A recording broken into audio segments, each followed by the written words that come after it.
Hermanos y amigos, bienvenidos al comentario de la lección de Escuela Sabática Unidad en Cristo, capítulo 7 de nuestra lección. Lleva como título Cuando surgen los conflictos. El texto para memorizar tenemos Gálatas 6, 27 y 28. Porque todos los que habéis sido bautizados en Cristo, de Cristo estáis revestidos. Ya no hay judío ni griego, no hay esclavo ni libre, no hay varón ni mujer, porque todos vosotros sois uno en Cristo Jesús. Creo que el centro de la lección tiene que ver con que en Cristo somos uno, y a pesar de las diferencias, porque conservar la unidad nunca ha sido fácil. Sobre todo porque tenemos culturas diferentes, costumbres diferentes, de pronto en nuestras congregaciones hay hermanos de otras partes del país, de otras partes del mundo, entonces eso hace que de pronto esa unidad no sea tan fácil de lograr. Y las diferencias, que todos somos distintos, manera de pensar, a veces hasta la forma de mirar las doctrinas. Tenemos, aunque no sea algo Trascendental. exacto, es algo que a veces trae discrepancias, las interpretaciones. Ahora, yo creo que lo que hemos estudiado, fundamental aquí, cómo la dirección del Señor, cómo los apóstoles, los líderes, cómo el liderazgo que se ejerce y al cual el Señor ha llamado a muchos de sus siervos, es fundamental en esta unidad, porque ellos ejercieron esa autoridad que el Señor les había dado. ¿Y quién era el que estaba detrás de todo esto? El Espíritu Santo. El Espíritu Santo. Entonces, es algo que debe ser muy tenido en cuenta. Si permitimos que sea el Espíritu Santo, mis hermanos, el que nos dirija, el que nos lleve a tomar las mejores decisiones, el éxito está asegurado. Sobre todo porque nosotros, como seres humanos, siempre estamos mirando lo externo, lo que nos parece, a lo que nosotros creemos, o de pronto nos inclinamos por quien nos cae mejor o por quien tenemos más afinidad, pero el Señor conoce nuestro corazón, que es lo más importante. Por eso la dirección del Espíritu Santo ante las decisiones que se tomen en todas las iglesias es muy importante, porque esto da como garantizado un buen resultado. Exacto. Prejuicios étnicos. Yo veo en nuestro estudio que había como cierta favoritismo, ¿cierto? Sí.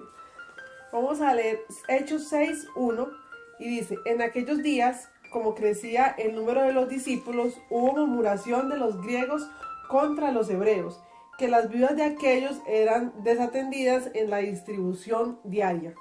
Nos muestra eso, que había como cierta privilegios para unos, porque dice la Biblia ahí que las viudas de los griegos estaban siendo desatendidas. O sea, no habla de un conjunto, sino específicamente de un grupo, que parece ser que estaba siendo dejado a un lado. Ahora, ¿qué entonces sucede? ¿O qué pasa? Que hay una convocatoria, la iglesia se convoca, hay un concilio allí rápidamente, bueno, vamos a tomar una decisión. En esta decisión se presenta que hay que elegir quienes hagan ese trabajo que los apóstoles no podían hacer. María Eugenia, ¿qué cualidades se pide que tengan estos hombres? Que fueran hombres llenos del Espíritu Santo, hombres de buen testimonio, hombres con características específicas de consagración al Señor. De consagración. Ahora, de pronto hacemos mucha mención de que no es la preparación intelectual, pero no por esto deja de ser importante la preparación. Claro. Debemos prepararnos, no podemos quedarnos sin, no, es que no estudien porque el Espíritu Santo nos va a dar todo, no. Pero no es esto lo que el Señor toma en cuenta, no son mis títulos, no son... a veces hasta pensamos que los años que llevamos de estar en la iglesia, de estar en el camino del Señor, esto no garantiza nada si no tenemos una relación diaria con el Señor. Por lo tanto, aquí el pedido es hombres de buen testimonio, llenos del Espíritu Santo. Y se elige a estos hombres. Ahora, estos hombres se eligen y la Biblia lo presenta allí para un ministerio. Entonces, el ministerio de cada uno y en la iglesia, cada uno desempeña un ministerio que lo debe ejercer de la mejor manera para el Señor. Pero recordemos que, y aquí lo que hemos tratado, los privilegios son para todos. Aquí no debe haber excepción de personas. No debe haber que este sí, que este no. Favoritismos. Esto nos enseña entonces que aún hoy nosotros podemos tener estas dificultades en la iglesia. Ahora, viene la conversión de los gentiles, que aquí es donde está todo el asunto, la controversia que estamos estudiando. Es la llegada de los gentiles con sus costumbres y que ellos supuestamente, según nuestros hermanos creyentes judíos, tenían que aceptar sus costumbres, ¿no? Ok. Hechos 10, 28 y 29. Y les dijo: vosotros sabéis cuán abominable es para un judío juntarse o acercarse a un extranjero, pero a mí me ha mostrado Dios que a nadie llame común o impuro. Por eso, al ser llamado, vine sin replicar. Así que pregunto: ¿por qué causa me habéis hecho venir? Y leemos los versículos 34 y 35 del mismo capítulo. Entonces Pedro, abriendo la boca, dijo: en verdad comprendo que Dios no hace acepción de personas, sino que en toda nación se agrada de lo que teme y hace justicia. No hace excepción de personas. Ahora, aquí María Eugenia me impacta el proceso. Cómo en este capítulo 10 de Hechos nos presenta el Señor en un tremendo engranaje de las cosas, el ángel que va donde Cornelio, viene donde Pedro, que esto es algo que nos debe motivar en la siguiente dirección. El Señor siempre ha usado y usará a los agentes humanos. El ángel pudo haber hecho esa labor, claro, pero el Señor aquí muestra cómo con Pedro lo va llevando de tal manera. Ahora, esas barreras que tienen que caer. Muchos usan esto, María Eugenia, este capítulo 10 de Hechos, para referirse a la dieta, a la alimentación. El problema no es la alimentación. Cuando dice que todo lo podemos comer porque ya no hay... Es un texto, mis hermanos, que muchas personas esgrimen para decir, comamos de todo, porque aquí dice, levántate, mata y come. Pero el texto nos está diciendo es que había una barrera entre judíos y gentiles que el Señor está derribando. ¿Y cómo lo hace? De una manera muy sencilla, mostrándole a Pedro algo que para él era muy natural. Para Pedro era muy natural que él no comería cualquier cosa. Pero como ellos tenían esa idea de esa separación, de esa manera el Señor está derribando estas barreras, que aún hay barreras hoy. Claro, hay muchas barreras hoy. Muchas barreras hoy. Ahora, aquí surge una pregunta que yo les hago a ustedes, mis hermanos, y nos la hacemos nosotros. ¿Estamos preparados nosotros para recibir hermanos que vendrán o que están llegando de otras congregaciones? Yo creo que no estamos preparados porque nosotros, o si los recibimos, esperamos que ellos estén mejor que nosotros, o sea, que ya hayan tenido un proceso que muchas veces ni nosotros lo hemos cumplido. Y hay que tener en cuenta que muchos de estos hermanos que vienen de otras denominaciones vienen de años de estar allá, entonces traen costumbres, traen maneras de adorar que poco a poco las pueden ir dejando, pero es un proceso. Y nosotros como miembros de iglesia a veces lo que hacemos es señalar, juzgar, criticar, y de pronto entonces el hermano se va a ver cohibido, no vamos a tener como esa unidad que deberíamos tener con esa persona que llega nueva a la iglesia. Y un detalle aquí, mis hermanos, es el asunto del celo.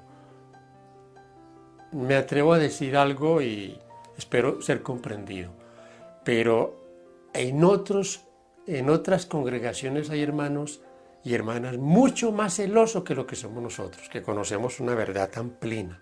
Entonces, cuando ellos llegan, porque el Señor los va a llamar, Apocalipsis 18:4 dice que el Señor hará un llamado para todos a salir y van a llegar Y están llegando, porque están vemos llegando. todavía, vemos que ya vemos hermanos de otras congregaciones que están llegando.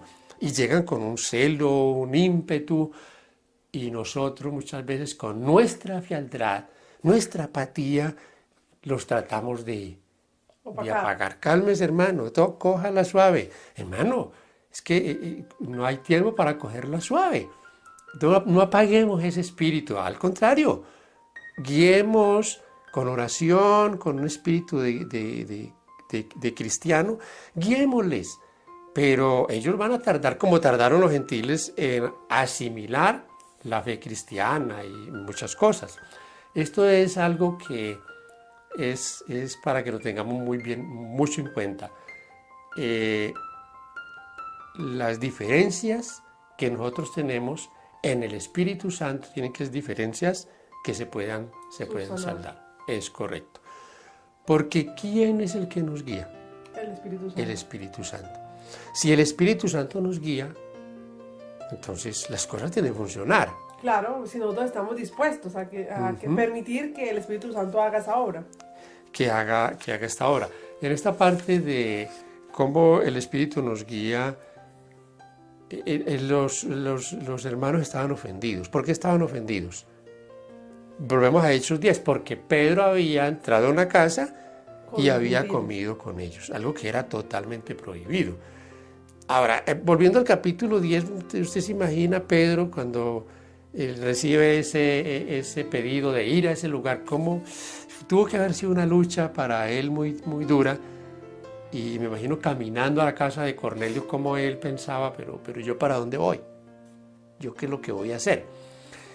Esto, hermanos, ofende a la iglesia, pero el Espíritu Santo va guiando de tal manera que todo comienza a encajar y comienzan en apariencia a solucionar los problemas.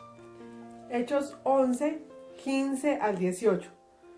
Cuando comencé a hablar, cayó el Espíritu Santo sobre ellos, como también sobre nosotros al principio.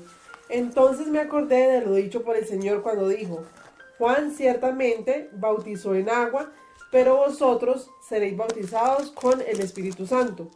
Si Dios pues les concedió también el mismo don que a nosotros, que hemos creído en el Señor Jesucristo, ¿quién era yo que pudiera estorbar a Dios? Entonces, oídas estas cosas, callaron y glorificaron a Dios, diciendo: de manera que también a los gentiles ha dado Dios arrepentimiento para vida. Arrepentimiento para vida. Quiero leerles este otro pasaje que aparece ahí en nuestra lección, y es del versículo 19 al 24. Dice: ahora bien, los que habían sido esparcidos a causa de la persecución que hubo con motivo de Esteban, pasaron hasta Fenicia, Chipre y Antioquía, no hablando a nadie la palabra, sino solo a judíos. Pero había entre ellos unos varones de Chipre y de Cirene, los cuales, cuando entraron en Antioquía, hablaron también a los griegos, anunciando el evangelio del Señor Jesús. Y la mano del Señor estaba con ellos, y gran número creyó y se convirtió al Señor. Llegó la noticia de estas cosas a oídos de la iglesia que estaba en Jerusalén, y enviaron a Bernabé que fuese hasta Antioquía. Cuando llegó y vio la gracia de Dios, se regocijó y exhortó a todos a que con propósito de corazón permaneciesen fieles al Señor, porque era varón bueno y lleno del Espíritu Santo y de fe, y una gran multitud fue agregada al Señor. Varón lleno del Espíritu Santo. En la predicación, mire que me llama la atención como el texto dice que no habían hablado sino solo a judíos, pero llegan otros que llegan a hablar a todo mundo de las buenas nuevas de salvación, y encuentran que gran número cree. Viene ahora el concilio de Jerusalén. ¿Qué está ocurriendo que es necesario que haya un concilio? Aparentemente hemos dicho que las cosas se habían solucionado, pero no, todavía persistía el problema. Entonces se decide hacer un concilio. Hechos 15, 1 y 2.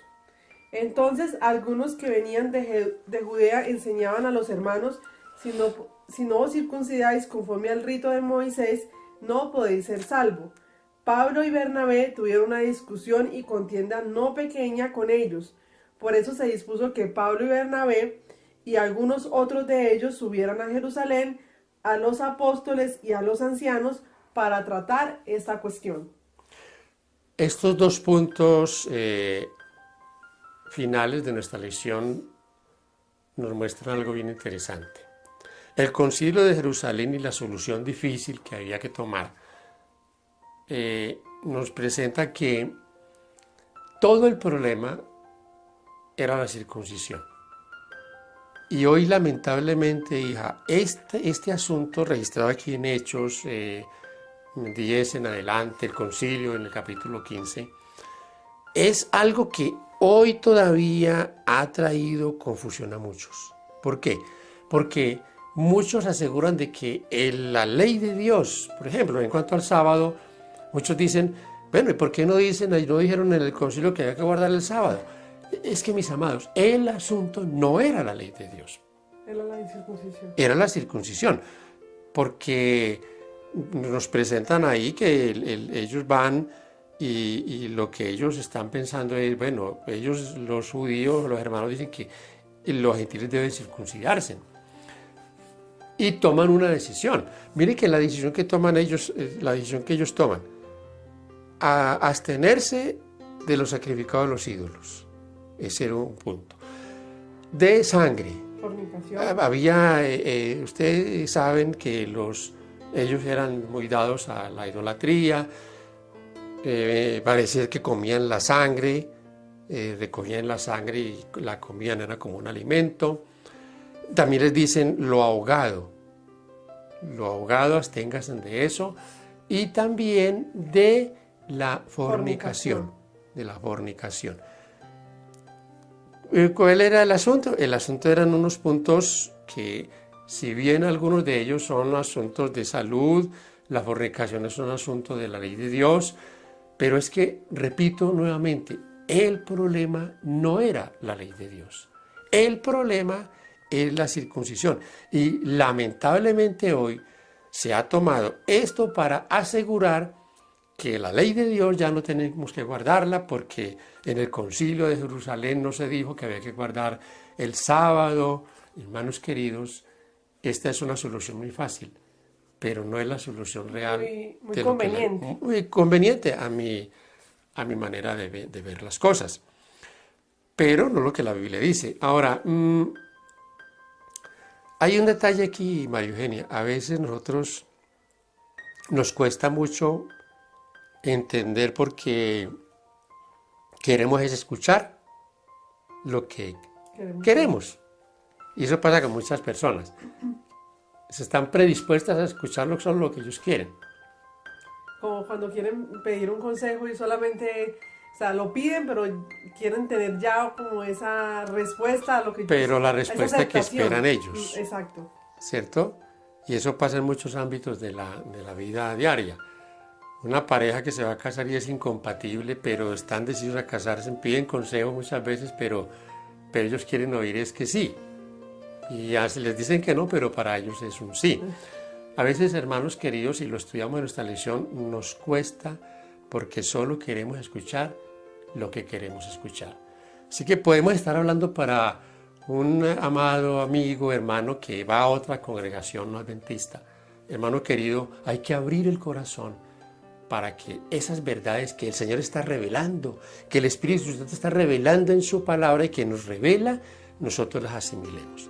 Y algunas no serán fáciles, ¿cierto? Claro, porque no serán fáciles. Son personas que llevan muchos años creyendo en lo que predican en su congregación, en lo que les han dicho que es lo que dice la palabra, pero yo creo que si esas personas que de pronto nos escuchan abren el corazón al Espíritu Santo y estudian la Biblia con ese gozo de descubrir las verdades que hay aquí, el Espíritu Santo les va a mostrar y van a llegar. Y van a llegar. Y un enfoque general también de nuestra lección es que el Señor tenía un plan con Israel. Dar a conocer sus virtudes a todo el mundo. Y es el plan que Dios tiene con su iglesia hoy. Su iglesia en todo el mundo. Ahora, amados míos, esta iglesia que muchas veces nosotros no la vemos, es que la iglesia del Señor no la vemos. Quiero leer un pensamiento del libro Hechos de los Apóstoles del R.G. de Fay que nos presenta este punto. Y está en la parte que teníamos para leer en el comentario. Dice: hay en nuestro mundo muchos que están más cerca del reino de Dios que lo que suponemos. Oigan bien, que lo que nosotros suponemos. En este oscuro mundo de pecado, el Señor tiene muchas ovejas preciosas hacia las que Él guiará a sus mensajeros. Por doquier hay quienes se decidirán por Cristo. Muchos aprecian la sabiduría de Dios más que cualquier ventaja terrenal y llegarán a ser fieles portaluces, constreñidos por el amor de Cristo, constreñirán a otros a Él. Muchos vendrán a predicar este bendito mensaje, esta verdad presente finalmente al mundo. Qué hermosa lección hemos estudiado esta semana, mis queridos hermanos y amigos. Motivante el saber que tenemos un privilegio de ser un pueblo especial que Dios ha llamado para dar a conocer estas verdades al mundo, pero que aún así no estamos exentos de dificultades, claro, de prejuicios, a veces de desuniones, pero esas cosas, hermanos queridos, en el Espíritu Santo serán muy pequeñas y serán solucionables. Y lo que hay que pensar es que el enemigo siempre va a estar dispuesto a atacarnos. Por donde él crea que es mejor, ahí va a poner esa piedra, pero como usted decía, si nosotros estamos unidos en el amor de Dios, con el Espíritu Santo, todas esas cosas tienen una solución. Tienen una solución. Y un punto que viene a mi mente es el liderazgo. En este concilio de Jerusalén hay un asunto llamativo, y es el liderazgo de Jacobo, no así el de Pedro. Saben ustedes que con esto se viene abajo la idea de que Pedro fue el elegido para ser el líder y que por tanto hubo una sucesión en cuanto a esto, ¿no? Allí vemos que ese liderazgo era muy compartido y no solo Pedro llevaba la vocería, que era el que más acostumbrado estaba a hablar. También otros tenían vocería. Claro. Y aquí vemos a Jacobo tomando esa vocería. Leo este pensamiento final, mis queridos hermanos y amigos. Están Hechos de los Apóstoles en este precioso libro de Elena de Fay, en la página 159. Todo el cuerpo de cristiano no fue llamado a votar sobre el asunto. Los apóstoles y ancianos, hombres de influencia y juicio, redactaron y promulgaron el decreto que fue luego aceptado generalmente por las iglesias cristianas. No todos, sin embargo, estaban satisfechos con las decisiones. Había un bando de hermanos ambiciosos y confiados en sí mismos que estaban en desacuerdo con ella. Estos hombres estaban decididos a ocuparse en la obra bajo su propia responsabilidad. Se tomaron la libertad de murmurar y hallar faltas, de proponer nuevos planes y tratar de derribar la obra de los hombres a quienes Dios había escogido. ¿Para qué enseñaran el mensaje evangélico? Desde el principio la iglesia ha tenido que afrontar tales obstáculos y tendrá que hacerlo hasta el fin. Siempre habrá quien no va a estar de acuerdo y quien va a querer como formar su propio grupo y su propio criterio. Aprendimos de esta lección que a pesar de las diferencias es posible estar unidos. Sí, porque claro. ¿Quién es el que nos une, mis queridos hermanos? El Espíritu Santo. Bendición para todos. Paz de Cristo, mis amados, y esperamos que este comentario ustedes lo compartan y que sea de ayuda para todos. El Señor nos guarde a todos.